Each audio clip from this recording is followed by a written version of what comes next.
J'ai livré toute ma famille. Sauf une. Je suis l'avant-dernier d'une famille de 7 enfants. Très jeune, j'ai été initié par un oncle à la sorcellerie familiale. On m'a appris à détruire en silence. J'ai donné mon propre père. Il est tombé malade sans raison, et est mort dans la souffrance. Ma mère pleurait. Mais je n'avais plus de cœur. J'étais contrôlé. Ma sœur cadette voulait se marier. On a détruit son foyer. Elle pleure encore aujourd'hui. C'est moi qui l'ai livrée, en échange de puissance. Sa jambe a commencé à pourrir après ça. Et vous savez ce qu'on faisait? On prenait son pied blessé comme couvercle spirituel pour cuisiner nos repas dans le monde des ténèbres.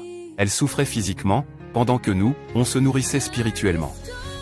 Mais il y avait une que je n'arrivais pas à toucher, ma grande sœur. Elle priait trop. Elle ne mangeait jamais n'importe où. Et elle disait toujours, le sang de Jésus me couvre.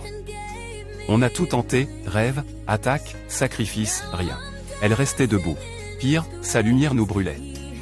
Un jour, pendant une veillée, alors qu'elle priait, j'ai commencé à crier dans ma chambre, sans raison. Mon corps brûlait.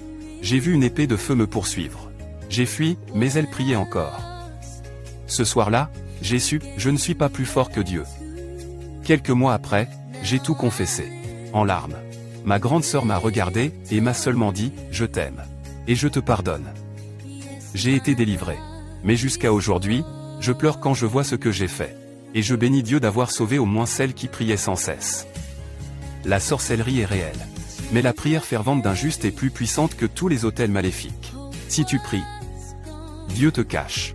Et même les ténèbres te respecteront.